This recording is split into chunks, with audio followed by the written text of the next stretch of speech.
Hi there. So today I'm going to be making some low carb chimichangas. I had some leftover fajita fixings from the other day, just enough for a couple of chimichangas, and so I'm going to put that together real quick and I'll show you how I do it. Okay, so I'm going to take 2 of the low carb tortillas. And a lot of times I don't necessarily feel like deep frying things. So I've learned a little trick on how to kind of fry something, but doing it in the oven instead. So that's what I'm going to do for these. So I have some avocado oil. And all I'm going to do is just put avocado oil all over these tortillas, front and back.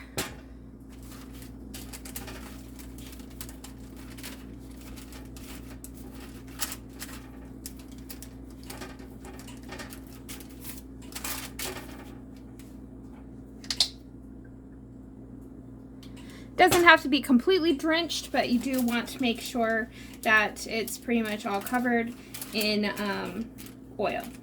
And you don't have to use avocado oil. I prefer it because it has such a high heat index, but you can use coconut oil. Yeah, I wouldn't recommend it, but you could also use vegetable oil. Okay, so I'm just going to keep on doing this until both sides are completely covered. Alright, once both of the tortillas are completely covered in the oil, I went ahead and preheated my oven to 375. So once they're both covered in oil, then you're just going to take the fajita fixings and just load those in there.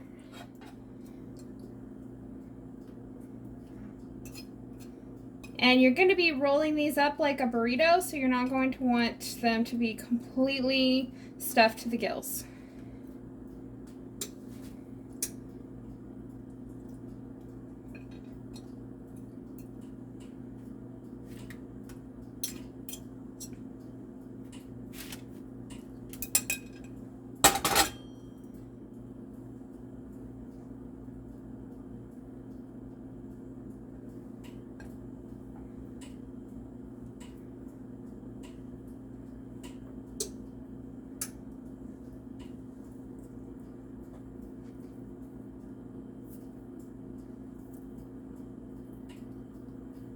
You want to kind of keep them center like this so you can fold in the sides.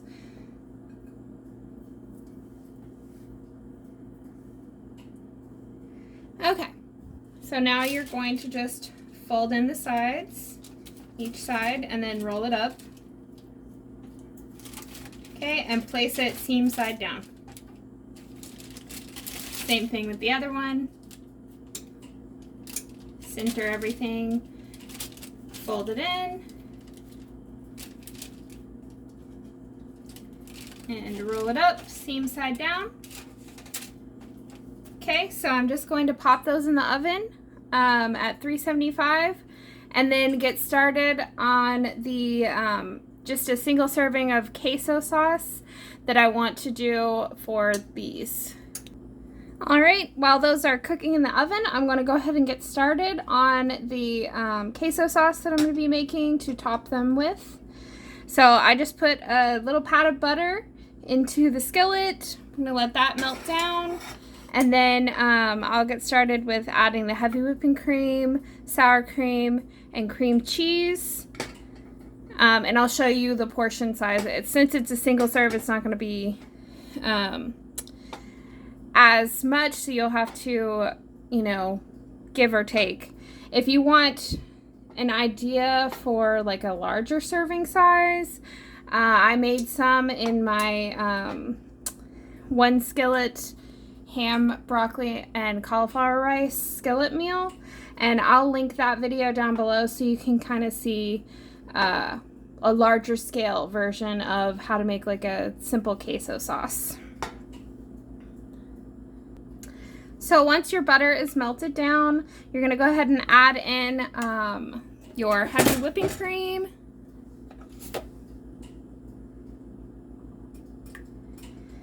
Again, I'm just simply making a single serving size because I want to top my chimichangas with some queso. But I will link that video down below so you can see what a larger scale size would look like. And then I'm just going to add a small pat of the cream cheese and a small pat of the sour cream into here.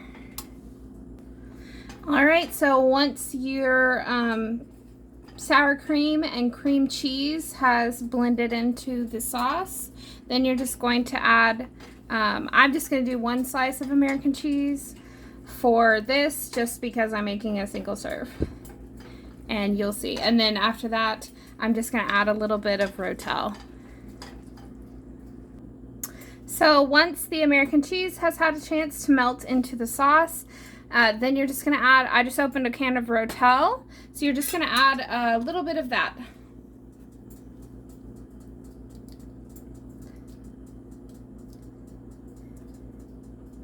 Including a little bit of the juice, just to give it that queso vibe.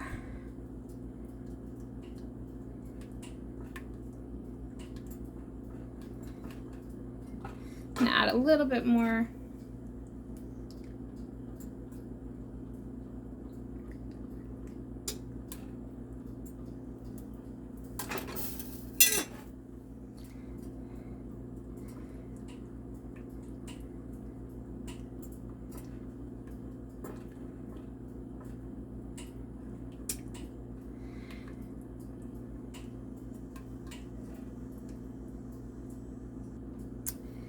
And that is going to be perfect for me. I'll bring it up closer so you can kind of see. Just like a traditional queso. And I find that the American cheese works wonders with replicating low-carb versions of like cheese sauce or queso. Now, the chimichangas, I didn't fully explain earlier. My trick, I learned a long time ago.